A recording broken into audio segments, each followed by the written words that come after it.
The archangel stood before me, a breathtaking, terrible presence in the hallowed narthex of St. Jude's. My mind, weary from days of sleepless nights and countless whispered rosaries, struggled desperately to categorize the impossible image before my eyes. All it could offer, in its sheer, terrified inability to reconcile the divine with the profane, was a single jarring label, Glock 19. It wasn't a metaphor, a comforting construct of language to explain away an unsettling vision. This was no fevered dream, born of the spiritual exhaustion that had settled deep into my bones, nor an allegory for some spiritual struggle.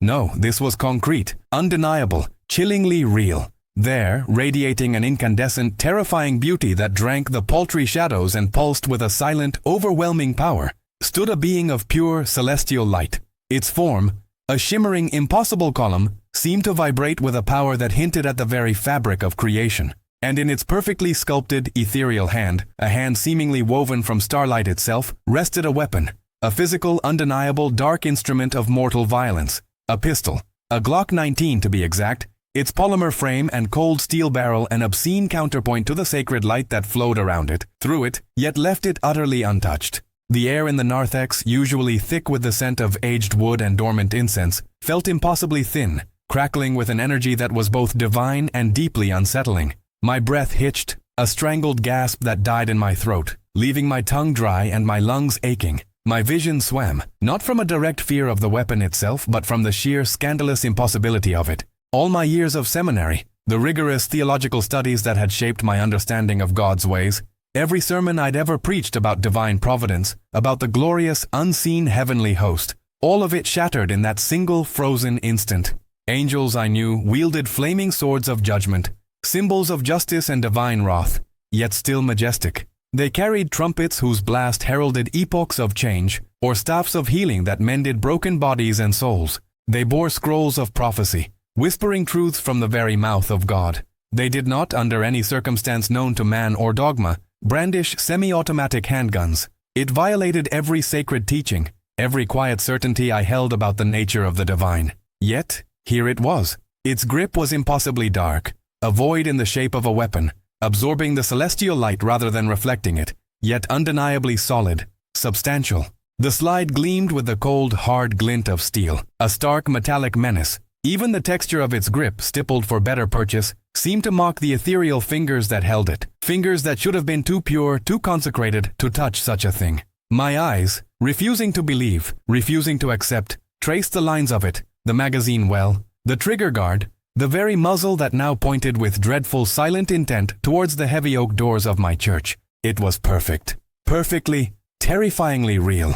Behind me, huddled by the baptismal font, a small trembling sparrow of a girl named Elena made no sound, her fear too profound for cries, but I could feel the tremor of her terror radiating through the cold stone floor, reaching me through the soles of my shoes, through the ancient wood that separated us from the growing menace outside. Her wide, desperate eyes, fixed on my back, pleaded for a salvation I now felt utterly incapable of providing. Not because of my own failing as a priest, not because my faith had wavered, but because the very nature of salvation, of divine intervention, had just been ripped apart and reassembled into something monstrously alien, something I could not preach, could not comprehend. The doors of St. Jude's were about to be smashed in. I could hear it now above the frantic pounding of my own heart. The rhythmic heavy blows from outside, echoing hollowly in the narthex. The splintering groans of ancient wood were a prelude to desecration. The shouts, guttural and laced with menace, belonged to Ricardo Vargas and his men. Vargas, the most dangerous man in this city, a serpent in human skin, a predator who recognized no law but his own cruel will. Elena was his target, and he moved with the unyielding, destructive force of a typhoon, his patience exhausted. My final desperate prayer had been answered then. God had sent a protector, but he had apparently armed him for war in the streets of Chicago, with a weapon designed to tear through flesh and bone, a tool of absolute, irrevocable mortal violence. The implications spun through my mind like a maelstrom, threatening to drag me under. Was this a test of faith? A spiritual trial beyond anything I'd ever imagined? A demonic mockery, sent to break my spirit in my most vulnerable moment? Or had I, in my desperation, in that raw, wordless cry for help, called down something beyond my comprehension, something that honored no sacred boundary between the divine and the profane? I was a priest, a shepherd of souls. I understood spiritual combat. I had preached of it, lived it, I understood prayer as a shield, faith as a sword. But this was concrete. This was ammunition.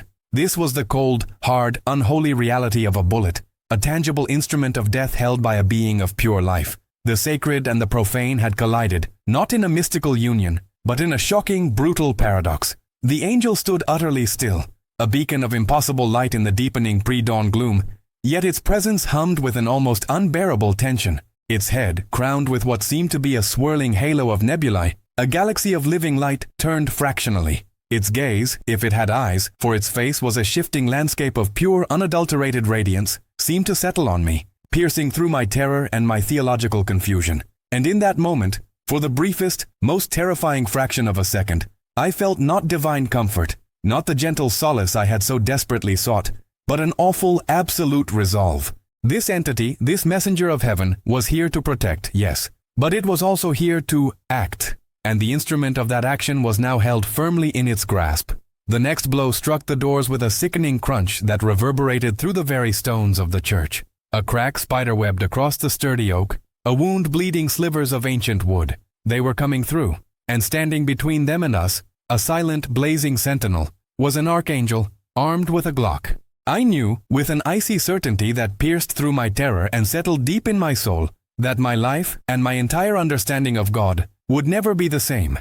The real story, the incomprehensible truth of why God would choose such an instrument, and what happened when those doors finally gave way, was about to begin. Before the dawn broke, before the archangel stood sentinel, before my faith was tested in fire, there was a different kind of quiet. A quiet I sometimes long for, now that I know what lies beyond the veil. But a quiet I had, for decades, simply called life.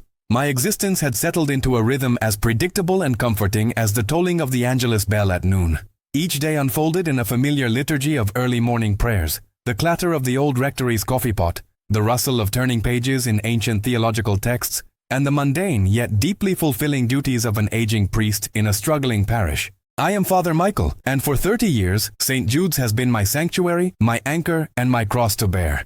She is a grand old dame of a church, built in an era when faith was etched in stone and aspirations reached for the heavens. Her gray limestone walls, now weathered by a century of Chicago's unforgiving elements, still possessed a certain solemn dignity, even as the mortar crumbled in places, and the gargoyles above the main doors watched over a neighborhood that had, in many ways, forgotten the meaning of sanctuary. The streets around St. Jude's hummed with a different kind of energy now. The once thriving immigrant families, who had built her with their meager earnings and boundless hope, had largely moved on, replaced by a transient population often caught in the churn of poverty, desperation, and the silent grinding machinery of urban neglect. Our neighborhood was a tapestry woven with threads of resilience and decay, vibrant bursts of street art juxtaposed with boarded-up storefronts, the laughter of children echoing against the distant wail of sirens. In such a place, St. Jude's stood as a stubborn anomaly, a beacon whose light often seemed to flicker against a gathering darkness. Yet, she was beloved, not just by me, but by the handful of faithful souls who still found solace within her cool, cavernous interior. They were the ones who cleaned the pews, arranged the altar flowers, and kept the flickering votive candles lit, their quiet devotion a constant reminder that God had not abandoned this place, nor its people. My own routine, on those ordinary days before the storm, was a humble reflection of that enduring spirit. I would spend mornings in prayer and study, afternoons visiting the sick or the lonely, and evenings answering the occasional call at the rectory door, usually a plea for a meal, a warm coat, or sometimes just a listening ear. There was a quiet beauty in this life, a deep contentment found in service, in the simple act of being present. I often mused that a priest's life was less about grand pronouncements and more about the small, consistent acts of love that, accumulated over time, became a living testament to faith. I had seen enough of the world, enough of human suffering and joy, to know that God often spoke not in thunder, but in whispers, in the quiet strength that sustained a soul through hardship. It was on one such evening, a few days before that fateful dawn, that the quiet rhythm of my life was irrevocably altered. The sky had wept all day, a cold, persistent drizzle that seeped into the bones and blurred the city lights into impressionistic smudges. The wind, a typical Chicago bluster, whistled around the rectory's old eaves, and the rain lashed against the stained glass window depicting Saint Sebastian, blurring his placid, suffering face. I was in my study, a sanctuary within the sanctuary, nursing a cup of lukewarm tea and rereading a passage from St. Augustine, the familiar words a balm against the damp chill that permeated the old house. A timid knock, so faint I almost mistook it for the wind rattling the old window pane, pulled me from my contemplation. It was hesitant, almost apologetic. I rose, a familiar stiffness in my knees, and made my way through the dim hall, the floorboards groaning softly underfoot. As I reached the heavy oak door, my hand paused. There was something different about this knock, a fragility that spoke not of an urgent need for money, but of something far deeper, far more desperate. I opened the door to find her huddled on the small porch, illuminated by the single weak bulb above. She was barely more than a girl, no older than 20, her slight frame swallowed by a soaked, threadbare coat. Rain plastered dark strands of hair to her pale face, and her eyes, wide and luminous in the dim light, held a terror I recognized immediately, a primal fear that went beyond the chill of the rain or the hunger she might have felt. She looked, truly, like a half-drowned sparrow, broken and utterly lost. "Father?" she whispered, her voice a reedy tremor, barely audible above the drumming rain. She clutched a sodden plastic bag to her chest, her knuckles white. "Yes, child. Come in, for goodness sake, you're drenched," I urged, stepping aside and pulling her gently into the relative warmth of the rectory. The air immediately filled with the scent of damp wool and cold fear. Her teeth chattered, and she hugged herself, shivering violently. I led her into the study, motioning towards the worn armchair by the dormant fireplace. "Sit, sit. I'll get you a blanket and some hot tea. You must be frozen." She sank into the chair, her gaze darting nervously around the room, as if expecting danger to materialize from the shadows. As I returned with a heavy woolen blanket from the hall closet and a steaming mug of tea, I watched her, my heart aching with a familiar priestly empathy. This was not the usual weariness of the homeless or the belligerence of the desperate. This was pure, unadulterated terror, a fear that had chased her here, through the rain-slicked streets, to the very doorstep of St. Jude's. She wrapped the blanket around herself, burying her small face in the steam from the mug, taking long, shaky sips. Her hands, I noticed, were raw and reddened, as if she had been running for a very long time, or perhaps gripping something too tightly. "What is your name, child?" I asked gently, taking the seat opposite her. Her eyes, a striking hazel, finally met mine, and in their depths I saw a profound vulnerability, a plea for something she couldn't yet articulate. "Elena," she whispered. "Elena Ramirez. Welcome, Elena. You're safe here at St. Jude's. Tell me, how can I help you?" She hesitated, her gaze dropping to the floor, her fingers picking at a loose thread on the blanket. The silence stretched, filled only by the relentless drumming of rain against the window and the distant moan of a passing train. I waited, knowing that sometimes the greatest act of charity was simply to offer silence, a space for a frightened soul to gather its courage. Finally she looked up, her eyes brimming with unshed tears. I don't need money, Father. Or food, not really. I need sanctuary." The word, ancient and hallowed, hung in the air between us, heavy with unspoken meaning. It was a word that reached back to medieval churches, to places where the law of God superseded the law of man, where even kings dared not tread. My brows furrowed slightly. "Sanctuary, Elena? From what? Or from whom?" I asked, my voice still soft, but tinged with a growing apprehension. I had seen enough of life in this city to know that requests for sanctuary were rarely simple. Her breath hitched, and a single tear traced a path down her pale cheek. She took another shaky sip of tea, as if bracing herself. Then she leaned forward, her voice dropping to a near whisper, though there was no one else in the rectory to hear. From Ricardo Vargas." The name struck me like a cold hand to the chest. Ricardo Vargas. The name was whispered in hushed tones throughout the neighborhood, a specter of menace and control. He was not merely a local tough, he was a crime lord, an unseen hand that manipulated petty rackets, dealt in drugs, and, so the rumors went, had no compunction about employing brutal violence to maintain his dominion. His shadow indeed fell long and dark over our community, a suffocating presence that many tried to ignore, but none could truly escape.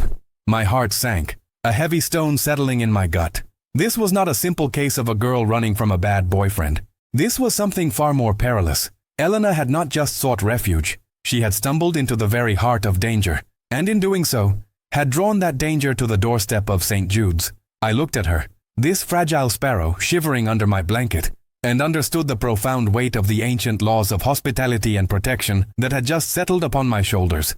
There was no question of turning her away. Not really. The rectory, this parish house, was an extension of the church itself, and its doors, once open to a soul in true distress, could not easily be closed. My priesthood, my very vows, bound me to her.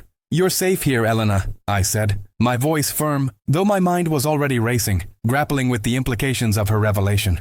No one will harm you within these walls. It was a promise I intended to keep, a sacred vow. I rose from my chair. Come, I said, extending a hand to help her up. We have an old room in the parish house, simple but clean. You can rest there. We'll talk more in the morning, when you're warm and rested. She looked at me, her eyes still wide with fear. But now, a flicker of something else had joined it, a nascent spark of hope.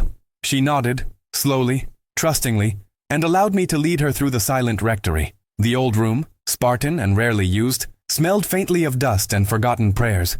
I lit the small bedside lamp, its soft glow chasing away the deeper shadows, and showed her the fresh linens and the small cross-stitched prayer hanging above the bed. Sleep now, Elena, I said, my hand resting for a moment on her trembling shoulder. God watches over you here.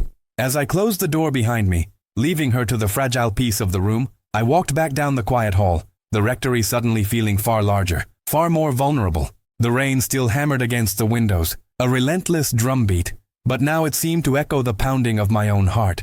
I could feel it, the invisible coil tightening around St. Jude's, around me. A new kind of vigil had begun, a watch not just over a lost soul, but over the sacred space itself, a place that now stood, defiantly, between a desperate young woman and the malevolent shadow of Ricardo Vargas. My quiet life had ended. The storm had truly arrived, not just in the skies, but on the very threshold of my beloved church. The rain had finally ceased by the time a bruised, tentative light began to filter through the rectory windows. My internal clock, honed by decades of morning prayers, roused me even before the first chirping birds dared to break the lingering quiet. I rose from the armchair where I had kept my weary vigil, the scent of old books and damp stone clinging to my cassock. The storm had passed, at least outside. Inside, a different kind of tempest was just beginning to stir. I made my way to the kitchen, the floorboards creaking softly underfoot.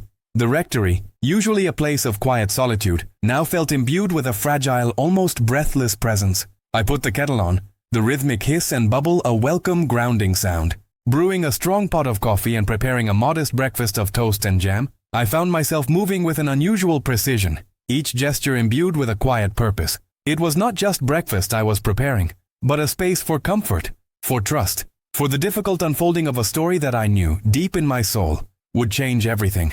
When I gently knocked on Elena's door, I heard a small startled sound before she answered, her voice still thin with exhaustion and fear. Father Michael? Good morning, Elena, I replied, my voice a soft murmur. I've made some coffee and toast. Perhaps you'd feel a little stronger after something warm. There was a pause, a rustle, and then the door opened a crack. Her face, still pale, was smudged under her eyes, but a flicker of something akin to gratitude passed through them. Thank you, Father. Come, I said, gesturing towards the kitchen. No need to hurry. The morning belongs to us. We sat at the old wooden table in the rectory kitchen, the steam from our mugs rising between us like a gentle veil. The early light filtered through the old-fashioned lace curtains, cast a soft, forgiving glow on her tired features. She ate slowly, delicately, as if afraid to make too much noise, her eyes darting occasionally to the window, then back to the chipped floral pattern on her plate. I made no demands, offered no platitudes. I simply sat, sipping my own coffee, my presence a silent invitation, a patient anchor in the quiet room. After a while, when the coffee had warmed her hands and the toast had brought a hint of color back to her cheeks, she pushed her plate away. Her gaze finally met mine, and I saw a flicker of resolve, mingled with a fear so profound it seemed to pull at the very air around her. Father, she began, her voice a reedy whisper. I have to tell you everything. I nodded, reaching across the table to gently push the sugar bowl a little closer to her. Only when you are ready, Elena, and only what you wish to share. She took a deep breath, her hands clasped tightly in her lap. I'm ready. I have to be. You've been so kind, Father, kinder than anyone has been in a long, long time. And so, in the quiet sanctity of my study, amidst the comforting scent of old paper and beeswax polish, Elena's story began to unfold. It tumbled out slowly at first, hesitant and broken, like water seeping through cracked earth, but then gathered pace, a torrent of fear, regret, and a desperate yearning for freedom. We sat opposite each other, weak tea cooling forgotten in our mugs, a plate of stale biscuits untouched between us. The rain had truly stopped, leaving behind a world scrubbed clean, yet the storm in Elena's heart was far from over. She had grown up in the very neighborhood St. Jude's served, a child of immigrants, her parents working endless hours for meager wages. Life was hard, she explained, her voice barely audible. The future seemed a bleak, predetermined path of struggle. And then, Ricardo Vargas had appeared. He wasn't the monster she now knew him to be. Not then. He was charismatic, charming, impeccably dressed, a dazzling contrast to the grim reality of their streets. He spoke of opportunities, of a life beyond the reach of want, of a world where beauty and intelligence like hers would be recognized and cherished. He was, she admitted with a wince of shame, her first escape. He promised me everything, Father, she said, her eyes fixed on some distant, painful memory. He made me feel seen, important. He bought me clothes, took me to restaurants I'd only ever walked past. He said I was too good for this life, for this corner. He said he would take me away. I listened, my expression unwavering, my gaze steady. I had seen this pattern before, tragically often, in the confessional, in the quiet counsel of my office. The predator who preys on hope, who dangles the illusion of salvation before the desperate. The promises, of course, had curdled quickly. The gilded cage, as she called it, had slowly revealed its bars. The gifts became tokens of ownership. The attention turned to possessiveness. She described a life of suffocating luxury, isolated from her family, from her old friends, from everything that had once anchored her. Her phone was monitored, her movements restricted, her every interaction scrutinized. The fear, she explained, was a creeping vine, winding around her heart until she could barely breathe. She wasn't a girlfriend. She was a trophy, a kept secret, a beautiful object in Vargas's increasingly dark world. I tried to leave, Father, so many times, she whispered, a tear finally escaping and tracing a path down her cheek. But he always found me. He had eyes everywhere. He would threaten my parents, my little sister. He knew where they lived, where they worked. He always said, "You belong to me, Elena." Always. The turning point, the horror that had finally broken through the layers of fear and resignation, was a murder. Her voice dropped to a choked whisper, her body trembling. She described a night not long ago, a dingy warehouse on the outskirts of the city. She had been with Vargas, as always, an unwilling shadow. A business deal gone wrong, she vaguely understood. She had hidden, terrified, as Vargas himself, without a flicker of hesitation, had carried out the brutal act. The details were graphic, visceral, and she recounted them with a stark, disbelieving horror, as if still witnessing the scene. The glint of the knife, the guttural sound, the sudden, absolute silence that followed, the cold, unfeeling stare in Vargas's eyes afterwards, as he calmly wiped the blade clean. He just watched the man fall, Father, she stammered, covering her mouth with a trembling hand. No emotion. No, nothing. And I knew then that he would never let me go. I was a witness, a loose end. He loved me, he said, but he would kill me just as easily if he thought it necessary. Her confession hung in the air, heavy and palpable, filling the small study. It wasn't just a story of crime, but a profound violation of the human spirit. I could feel the spiritual weight of it, the corrosive power of such an experience on a young, impressionable soul. She had not only witnessed a murder, she had witnessed the complete absence of human compassion, the terrifying void that could exist within a man. My own heart ached for her, for the innocence so violently stolen, for the terror that had become her constant companion. I listened not just as a priest, hearing the litany of sins and suffering, but as a man who suddenly understood the profound responsibility laid before him.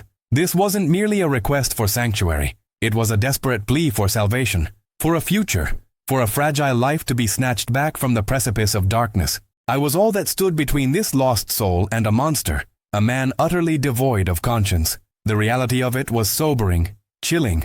My quiet life, my orderly parish duties, suddenly seemed like a distant dream. I was no longer merely Father Michael. I was a reluctant guardian, a shield however inadequate, against a formidable evil. When she finished, the room was silent save for the soft tick of the old grandfather clock in the hall. Elena sat hunched, her shoulders shaking with silent sobs, her confession having drained the last vestiges of strength from her. I rose from my chair, my movements slow and deliberate, and crossed to kneel beside her. I took her trembling hands in mine, my fingers closing gently around hers. Her skin was cold, clammy. "Elena," I said softly, my voice filled with a compassion that came from the depths of my priestly heart. "You are safe here.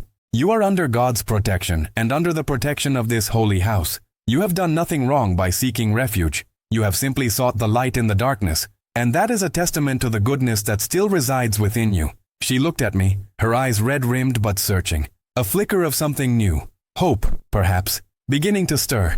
"But Father, he won't stop. He'll find me. He'll come here." I knew she was right.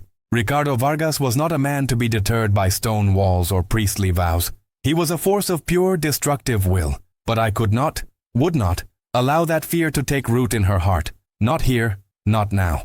Then we will meet him with faith, Elena, I said, my voice firm despite the tremor I felt within my own soul. We have exhausted all human means of help, it seems. The police, the law, they are but temporal instruments. But there is a greater power, a divine protection that we must now turn to, with all our hearts. I released one of her hands and picked up my rosary beads from the desk, the smooth, worn wood cool against my palm. Do you remember the rosary, Elena? From your childhood? She nodded slowly. My grandmother.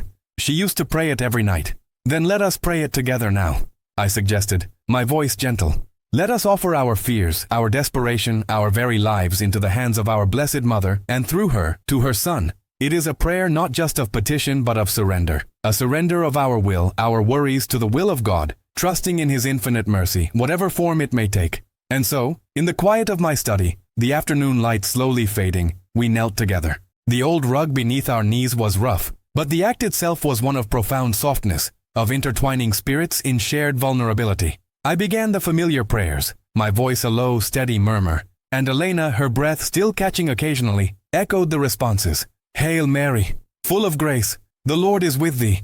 Her Hail Marys were punctuated by soft, shuddering sobs, each one a release of the immense pressure she had carried for so long.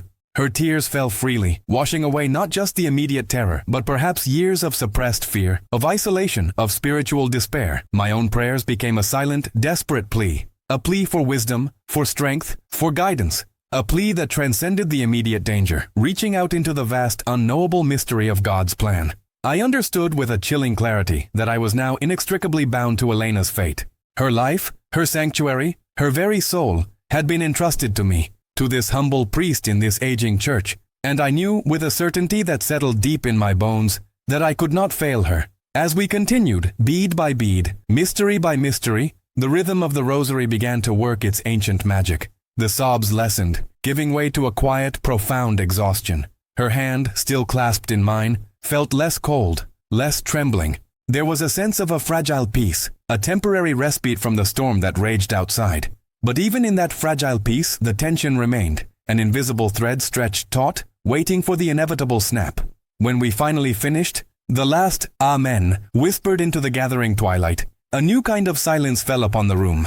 It was not the silence of fear, but of an emptying out, a surrender. Elena leaned her head against my shoulder for a moment, a gesture of absolute trust that pierced me deeply. Thank you, Father, she murmured, her voice hoarse but steady. I feel a little lighter. The weight is shared now, Elena, I replied, my own voice a little rough with emotion. And we are not alone. Never alone. I helped her up, and we walked slowly back down the hall to her room.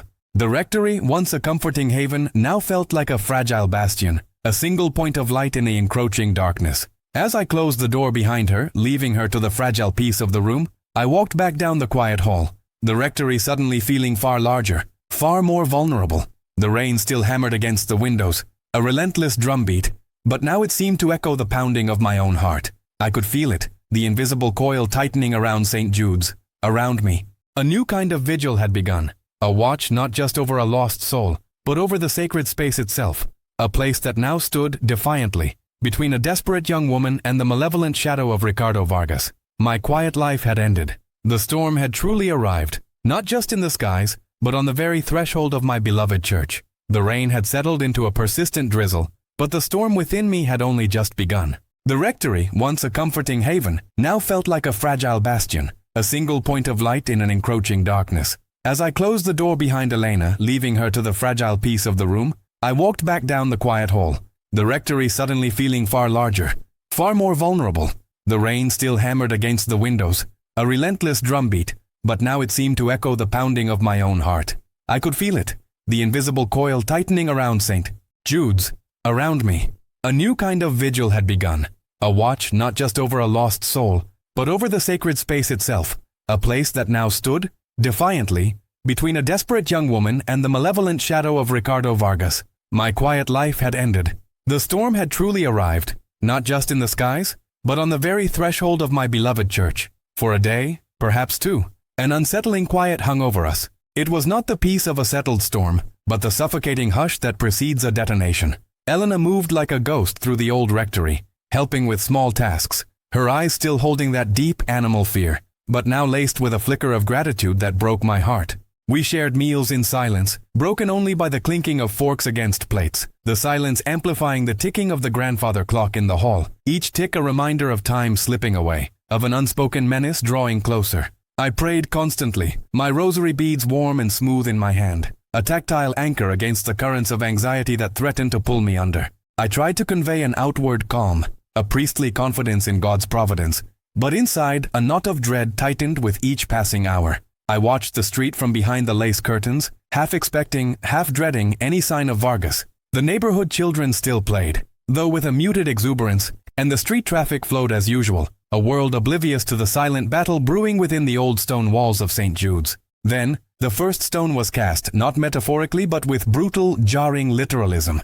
It was late afternoon. The sun, having finally broken through the lingering clouds, cast long golden shafts through the nave of the church, illuminating dust motes dancing like tiny spirits. I was in my office preparing the readings for Vespers when the sound ripped through the quiet air. It wasn't just a crash, it was a shriek of tortured glass, a thunderclap of impact, followed by the clatter of 1,000 fragmented dreams hitting the stone floor. My heart leapt into my throat, a cold wave of adrenaline washing over me. "Father Michael!"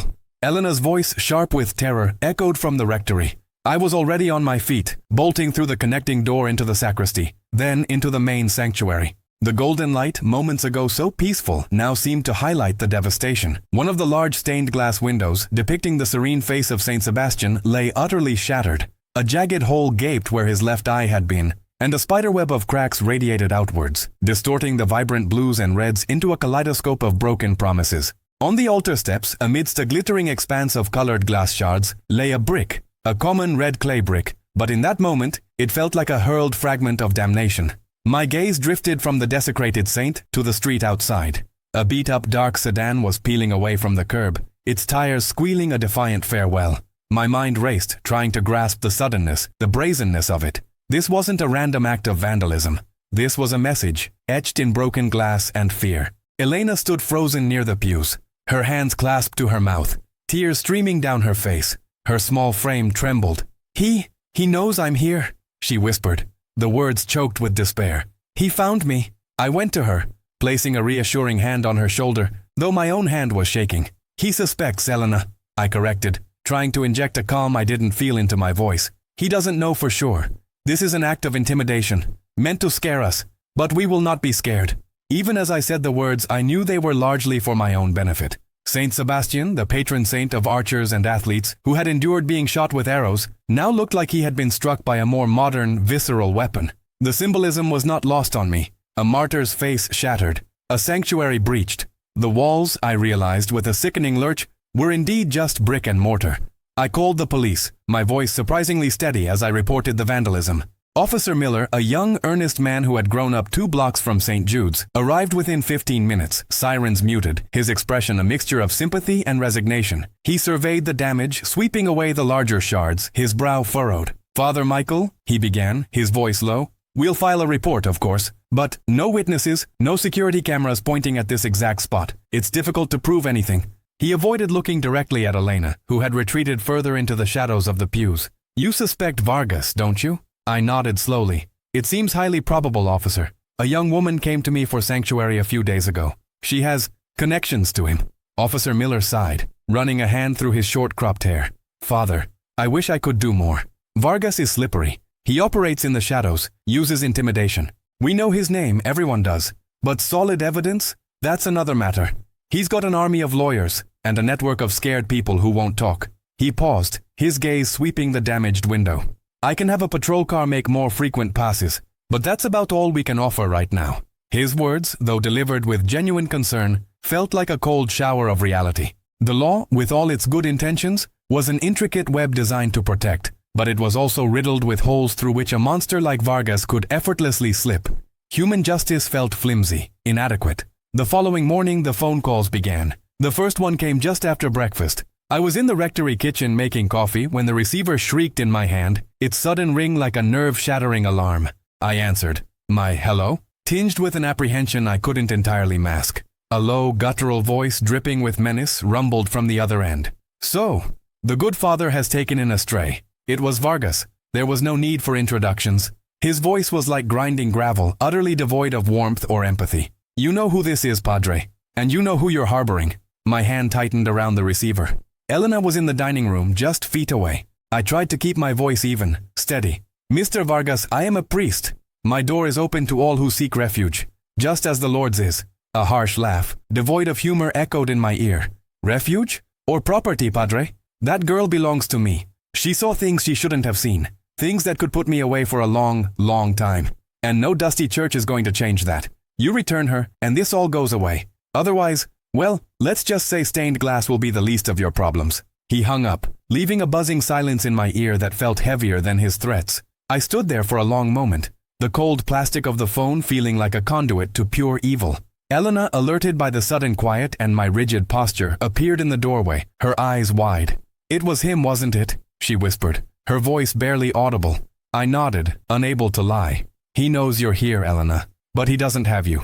Not yet." The calls continued throughout the day, an insidious campaign of psychological warfare. They were never long, never giving me a chance to trace them.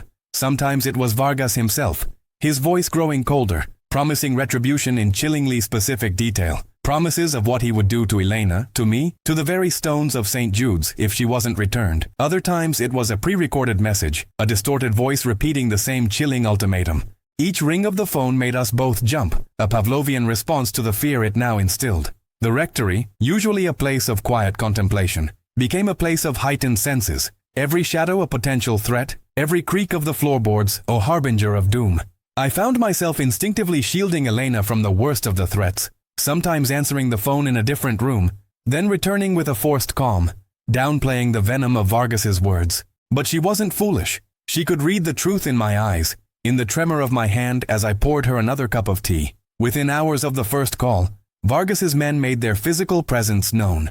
They began parking across the street, not in any single conspicuous vehicle, but in a rotating series of sedans and SUVs, always dark, always subtly out of place. They weren't obvious, these men. They didn't loiter on the sidewalk or shout. They sat in their cars, sometimes alone, sometimes in pairs, smoking, talking on phones, or simply staring. Their presence was a constant, suffocating menace, a silent declaration of ownership.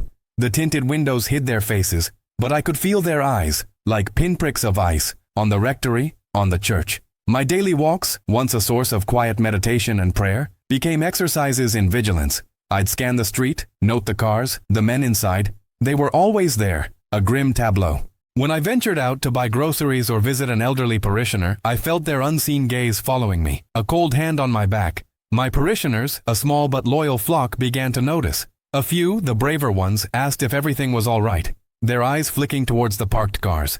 I offered vague assurances, but I could see the fear creeping into their faces. Attendance at daily mass dwindled, then practically ceased. The children, usually so vibrant and loud, were kept indoors. The very lifeblood of the parish began to drain away, squeezed by the invisible pressure of Vargas's siege. St. Jude's, once a beacon, was becoming a tomb.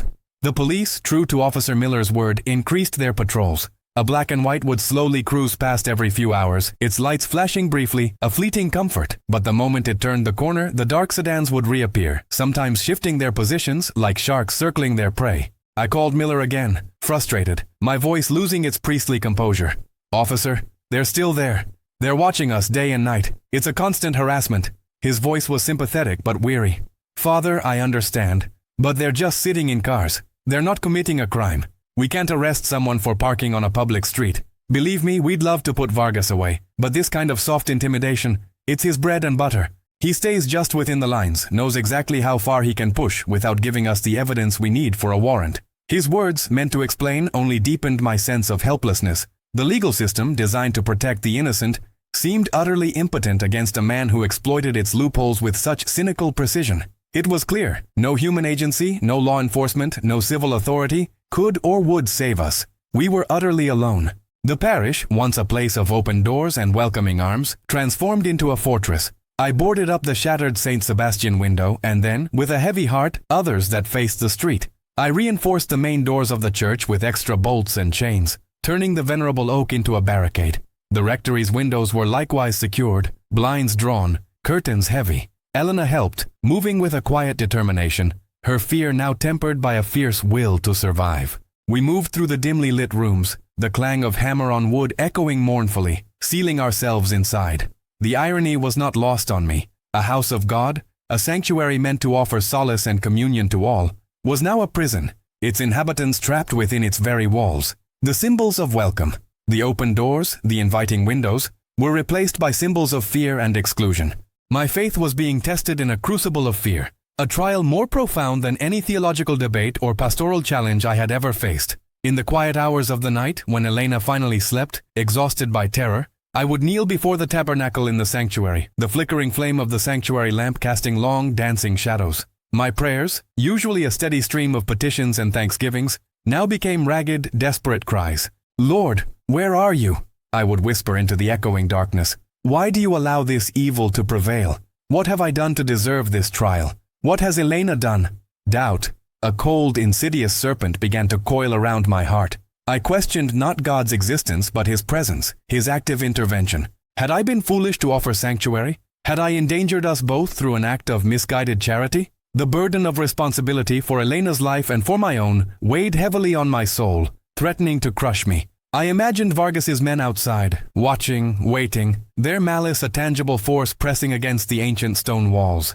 Yet, even in the depths of despair, a faint ember of hope, of stubborn faith, refused to be extinguished. It was nurtured by Elena's own quiet resilience, by the sheer, unyielding beauty of the Mass we continued to celebrate each morning, just the two of us, a testament to God's enduring presence even in the darkest valleys. We prayed the rosary together, her whispered responses to my pleas a fragile balm to my frayed nerves. Our prayers for Elena, for her safety and protection, gradually broadened, encompassing us both. I was no longer just her protector. I was her fellow captive, her companion in terror. My prayers became prayers not just for her escape, but for our shared deliverance, for God's mercy to manifest in some way, any way, that would break this suffocating siege. I could feel it, the palpable presence of evil gathering outside. It wasn't just the men in the cars, or the sound of Vargas's voice on the phone. It was a spiritual oppression, a cold, heavy blanket that seemed to settle over the entire property. The air inside the church, once vibrant with grace, felt thick and stale, as if the very breath of God was being pushed out. I found myself checking the locks again and again, peering through tiny gaps in the curtains, my mind racing, desperately searching for any earthly solution, any loophole, any way out. But there was none. We were cornered, a sparrow caught in a spider's web, the threads tightening with each passing moment. The storm was not just outside now. It was raging within the very core of my being, testing my faith, stripping away every illusion of control, forcing me to confront the terrifying truth that human strength and human ingenuity were utterly insufficient. All that was left was God, and the terrifying, beautiful unknown of His will. The spiritual oppression had indeed become a cold, heavy blanket, suffocating not just the air within St. Jude's, but the very hope in my chest. I had checked the locks until my fingers ached, peered through the curtains until my eyes burned, my mind frantically scrambling for any earthly solution, any loophole, any forgotten plea to human authority. But there was none. We were cornered, truly and irrevocably, a sparrow caught in a spider's web, the threads tightening with a cruel, inexorable patience. The storm was not just outside now. It raged within the very core of my being, testing my faith, stripping away every illusion of control, forcing me to confront the terrifying truth that human strength and human ingenuity were utterly insufficient. All that was left was God, and the terrifying, beautiful unknown of His will.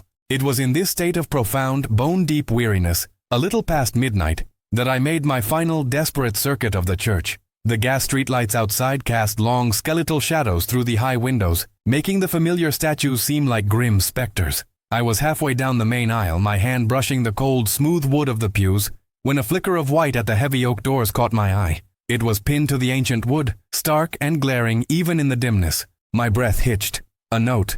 My heart hammered against my ribs. A trapped bird desperate to escape. I approached with slow, leaden steps, each footfall echoing hollowly in the cavernous silence. The paper was just a simple sheet, held by a single rusty nail driven roughly into the oak. The message, scrawled in thick black marker, was brutal in its clarity, devoid of any attempt at subtlety. "The girl by sunrise, or I burn it all down with you inside." The words seemed to sear themselves onto my retinas, radiating a cold heat that spread through my entire body. It was an ultimatum, stark and absolute. The choice was gone. There was no escape. The thin thread of hope I had clung to, that perhaps Vargas would tire, or that some unseen hand might intervene, snapped with a violent finality. This was it, the end of human recourse. The storm had broken, and now we stood in its unblinking eye. A wave of nausea washed over me, a physical manifestation of the spiritual dread that now gripped me. My legs felt weak, threatening to buckle beneath me. I leaned heavily against the cold stone wall, pressing my forehead to its rough surface, trying to steady myself, to breathe past the constriction in my throat. This wasn't just a threat of violence, it was a demand for a soul, Elena's soul, to be delivered to the wolves. And implicitly it was a threat against my own, against the very sanctuary I had vowed to protect. The image of the flames Vargas promised danced before my eyes, the beautiful stained glass melting, the ancient timbers groaning, the sacred space consumed by a profane fire. And Elena huddled somewhere in the rectory, trusting me, a priest whose meager strength had failed her. A bitter taste filled my mouth. How could I have been so foolish to think I, a simple man, could stand against such darkness? But then, as I stood there, trembling in the vast, silent church, another realization slowly began to dawn. A strange, quiet calm, born of utter desperation, began to settle upon me. The storm had indeed raged within, stripping away every illusion, every pretense of control. And in that raw, exposed space, I found something deeper, something that had always been there, waiting to be rediscovered beneath the layers of fear and self-reliance. Pure, unadulterated faith. We had exhausted all human means of help. The police were powerless, the law toothless against such calculating malice. My own strength, my own wits, had proven utterly insufficient. There was nowhere left to run, nowhere left to hide. All that remained was to place our lives entirely, unequivocally, in the hands of God. Not with a desperate plea, not with a bargaining chip, but with a total unconditional surrender. I knew I had to tell Elena. She was sleeping fitfully, I imagined, in the small austere room in the parish house, a room that now felt less like a sanctuary and more like a waiting cell. Walking back through the deserted rectory, the silence was punctuated only by the frantic beat of my own heart. I found her awake, sitting on the edge of the bed, her knees drawn up to her chest, her arms wrapped around them. Her eyes, wide and luminous in the dim light of the small nightlight, met mine, and she knew. There was something in my face, a grim finality, that spoke louder than any words. "Elena," I began, my voice a low, steady rumble, surprisingly calm despite the turmoil still simmering beneath. "Vargas, he has made his intentions clear. A note was left. He demands you by sunrise." Her eyes widened further, two dark pools of fear. A faint whimper escaped her lips, a sound so small, so utterly vulnerable that it pierced me to the core. She started to tremble, a fine, uncontrollable tremor that shook her entire frame. "And if I don't go," she whispered, her voice barely audible. "Then he intends to burn the church down," I said, meeting her gaze squarely. With us inside, the raw truth hung in the air between us, heavy and unyielding. For a long moment she said nothing, merely staring at me, her face pale, her lips pressed into a thin line. I saw the terror, yes, but beneath it, I also saw a flicker of something else, a dawning acceptance, a weariness that had long anticipated this moment. "So, it's over," she finally said, her voice hollow. It wasn't a question but a statement of desolate fact. I knelt before her, taking her cold hands in mine. They were trembling violently. "Elena," I said, looking into her eyes, trying to convey all the compassion and strength I possessed. "Yes, by human reckoning, it is over. We have exhausted every avenue, every resource. There is nothing more we can do. No earthly power that can intervene now." She swallowed hard, her eyes searching mine for any hint of a lie, any last sliver of earthly hope. When she found none, a tear traced a path down her cheek. "But there is still God," I continued, my voice gaining strength, infused now with a conviction that felt less like my own and more like a whispered truth from beyond. "And he is not bound by human reckonings, or by the limits of our strength. All that remains for us now, Elena, is to place ourselves entirely in his hands, to surrender." She looked confused, her brow furrowed. "Surrender? To Vargas?" "No, child. To God," I clarified gently. "To his will, to his mercy. We have prayed for protection, for deliverance, and he hears those prayers. But sometimes his answer is not the one we expect. Sometimes his answer is to call us to a deeper trust, a more profound letting go." I squeezed her hands, feeling the fragility of her bones, the coldness of her skin. "We must be prepared for whatever he wills, Elena. Even martyrdom." The word hung in the air, a solemn, sacred pronouncement. She flinched, her eyes wide with a fresh wave of fear, but she did not pull away. "Martyrdom," she whispered. The concept clearly alien, terrifying. To bear witness to our faith, even unto death, I explained, my voice soft. To show, through our very lives, that God is greater than any earthly power, greater than any evil. It is the ultimate act of love, the ultimate act of trust. It is not something we seek, but something we accept, if it is God's will. I could see the struggle in her eyes, the terror warring with something else, a nascent peace perhaps, born of the absolute finality of the situation. There was no escape, so there was no point in further struggle. Come with me, I said, rising and gently helping her to her feet. Come to the sanctuary. We will spend these last hours not in fear, but in prayer. We will give ourselves fully to God, knowing that He is our only true refuge, our only ultimate hope. She nodded, a small, almost imperceptible movement, but it was enough. She allowed me to lead her from the rectory and back into the main body of the church. The vastness of the space, usually comforting, now felt like a lonely, cold cavern.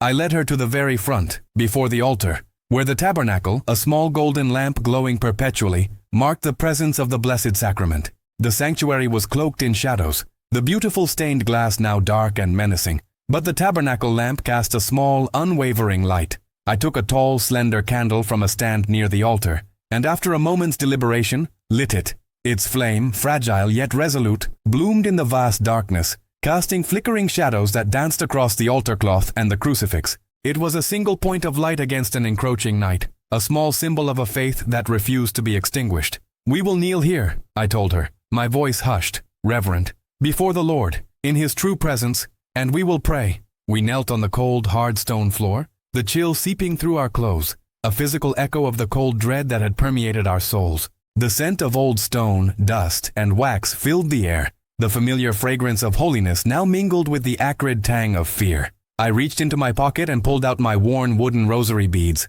their smoothness a comfort against my trembling fingers. We will pray the rosary, Elena, I said, holding them out to her. She took them, her fingers clumsy, tracing the beads, a faint memory of childhood faith perhaps stirring within her. Again and again. Not for deliverance from this earthly fate, not for a miraculous escape, but for grace. For the grace to accept His will, whatever it may be, for the grace to trust completely. And so, we began. In that long, dark night, with the ominous silence of the city pressing in from beyond the thick stone walls, we prayed. My voice at first was a little shaky, but as the familiar cadence of the prayers flowed, it grew steadier, stronger. Our Father, who art in heaven, Hail Mary, full of grace. Each word was a step, each decade a journey deeper into surrender. Elena's voice was a whisper at first, then gained a fragile strength, her Hail Marys punctuated by soft sobs that she tried to suppress. I felt her trembling beside me, but I also felt a strange, shared peace begin to descend. We were two souls, stripped bare of all earthly defenses, offering ourselves wholly to God. The rosary became a lifeline, a meditative anchor in the terrifying storm, a rhythm that slowly, patiently, began to quiet the frantic beating of our hearts. I closed my eyes, letting the words wash over me, focusing on the mysteries, the joyful, the sorrowful, the glorious. I reflected on Christ's agony in the garden, His own struggle with the Father's will, and His ultimate surrender. Not my will, but yours be done. It was a profoundly comforting thought, knowing that even He, the Son of God, had faced this ultimate test of trust. As the hours crept by, the single candle flickered, its flame consuming itself slowly, steadily. The darkness outside the church felt absolute, an oppressive weight, but within, a different kind of light was growing. It wasn't a physical light, but a spiritual one, a profound, quiet certainty that we were not alone, that even if the worst came, even if the flames engulfed St.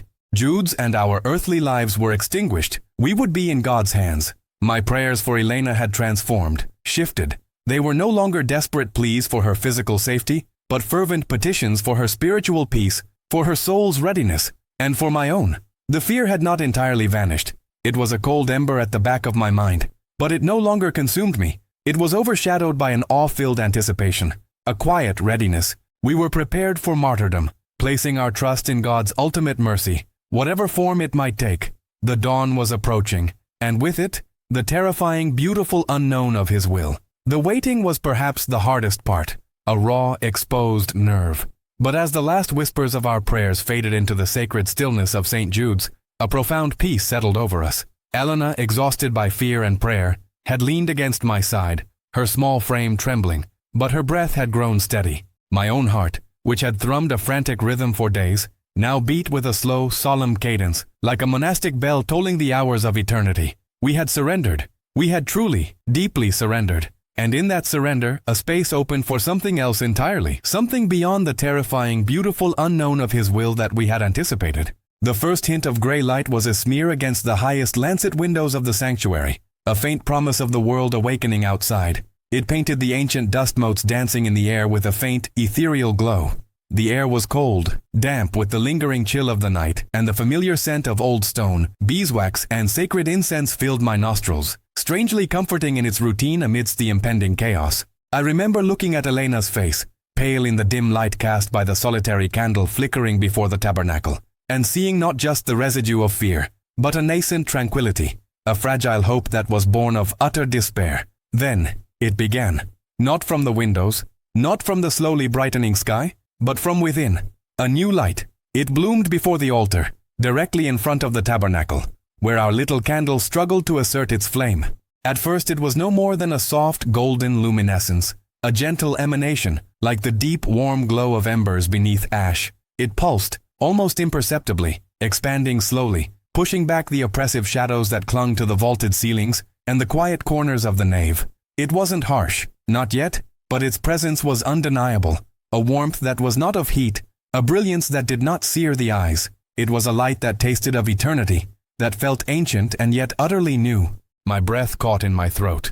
Elena stirred, her head lifting slowly, her eyes wide, reflecting the growing glow like twin pools of wonder. The soft gold intensified, deepened, becoming richer, more vibrant. It wasn't simply shining, it was growing.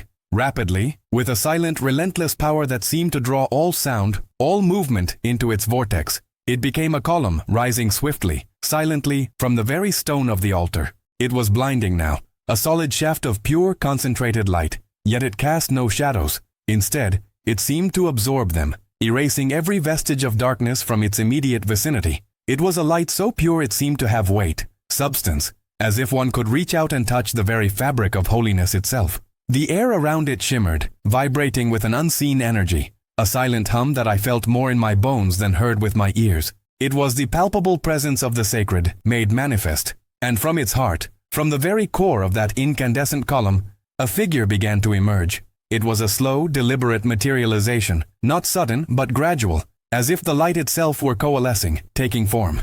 First, the outline, a ripple in the radiant plasma. Then, definition. It was tall. Impossibly tall, reaching towards the apex of the light column, its form human-like, yet not human. Awesome. That was the only word that truly captured it. Awesome in the archaic, fearsome sense of the word, filled with a dread respect and an overwhelming sense of the sublime. Its face, as it became clear through the shifting brilliance, was beautiful beyond any earthly standard. Yet it was stern, imbued with an authority that was both ancient and absolute. There was no softness there, no tender smile, but rather a profound, unyielding righteousness, a terrible beauty that promised both judgment and profound, unwavering justice. Its eyes, though I could not discern their color through the blazing light, felt as though they pierced the very marrow of my being, seeing not just my body, but the entirety of my soul, my history, my every secret thought. The figure was cloaked, not in cloth, but in what looked like liquid starlight, flowing and shifting around it with a life of its own. It seemed woven from the light itself, shimmering with every conceivable hue of gold, silver, and pure, unblemished white. There was a sense of immense contained power within that form, a quiet strength that made the very air crackle with potential. It was unmistakably an angel of the Lord. There was no doubt, no room for earthly explanation. No rationalization for a mind suddenly confronted with the utterly supernatural. This was not a hallucination, not a trick of the light, but a visitation, as real and substantial as the stone beneath my knees. And by its bearing, by the sheer overwhelming authority it radiated, I knew it was an archangel, one of God's own, sent to this small decaying church on the edge of a forgotten city. Elena beside me let out a choked gasp, a sound torn from the deepest well of her terror and wonder. Her small hand flew to her mouth and then, without a word, she crumpled, falling prostrate onto the cold stone floor, her face pressed against the ancient tiles, unable to bear the sheer magnitude of what stood before us. Her body trembled violently, not from cold, but from an overwhelming reverence, an instinctual understanding of the divine presence. But I remained frozen, My knees, which had been bent in prayer for hours, now felt locked, immovable. My eyes, though watering from the sheer intensity of the light, refused to close. My mind, usually a torrent of thoughts and anxieties, was utterly still, emptied of everything but the singular, impossible image before me. This was the answer to our prayers. This was God's intervention.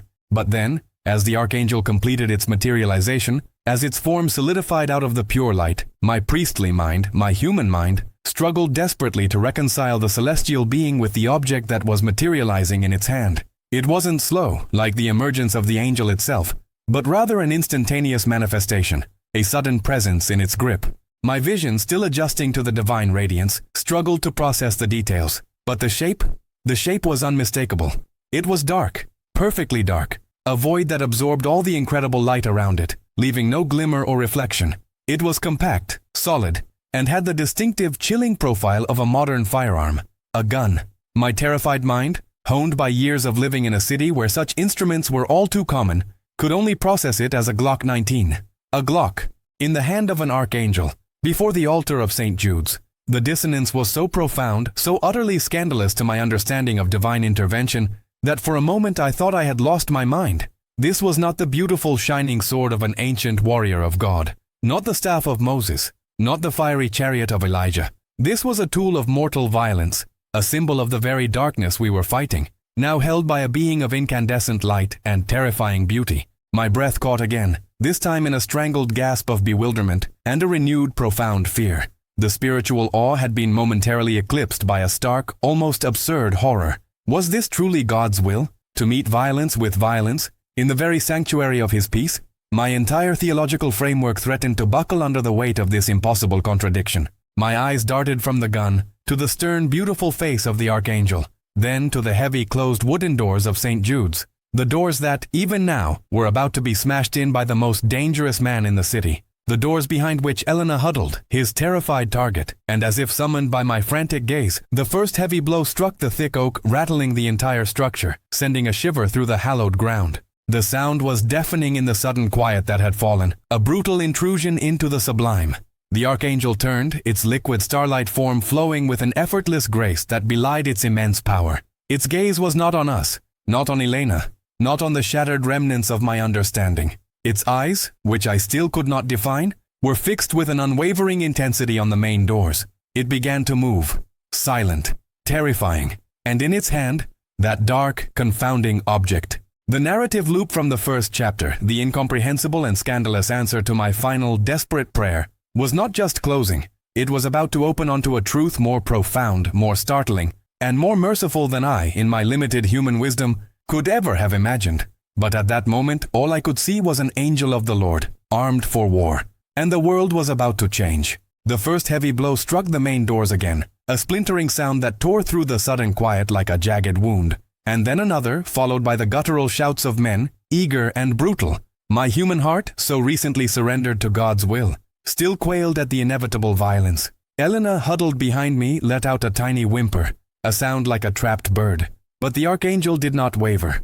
It continued its silent, terrifying advance, its form a flowing tapestry of liquid starlight, moving with a grace that seemed to defy the very laws of physics. As it passed me, that confounding object in its hand seemed to resolve itself into a clearer, more terrifying paradox. It was not a conventional weapon, no. It was a perfect, crystalline absence, a void solidified, a shape carved from absolute darkness. It absorbed the faint, emerging light of dawn, drawing it into itself, an antimatter gun crafted by the divine.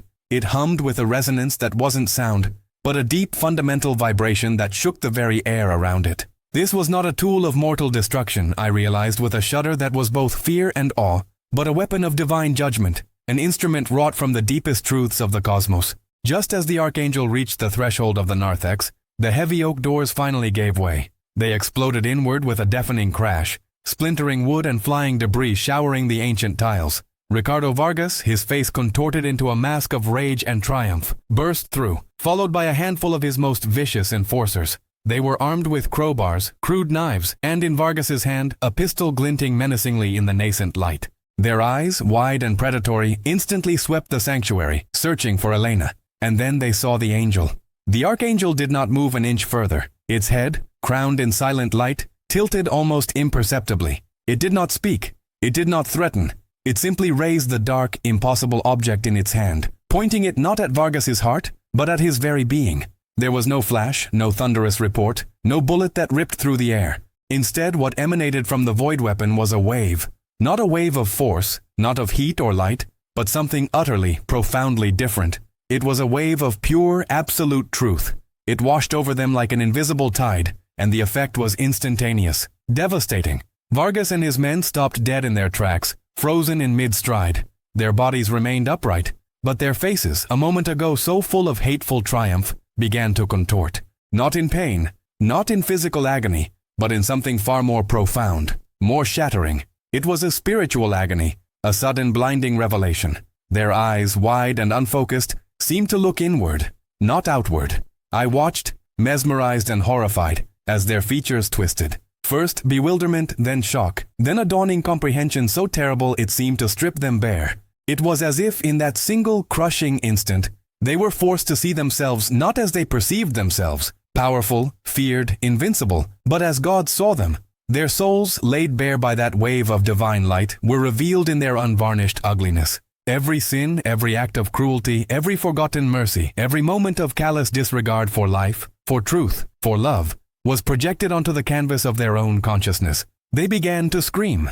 It was not the shout of a man in physical torment, but a primal guttural wail ripped from the depths of their spiritual being. A sound of absolute, unmitigated horror and self-loathing. The men dropped their weapons, the clatter of steel on stone echoing incongruously in the sudden raw cacophony of their anguish. Some fell to their knees, clutching their heads, as if trying to tear the unwanted vision from their minds. Vargas, the very picture of ruthless power moments before, sagged, his pistol falling from a hand that now trembled uncontrollably. His face was a mask of utter despair, his eyes brimming with tears that were not of sorrow but of pure, crushing shame.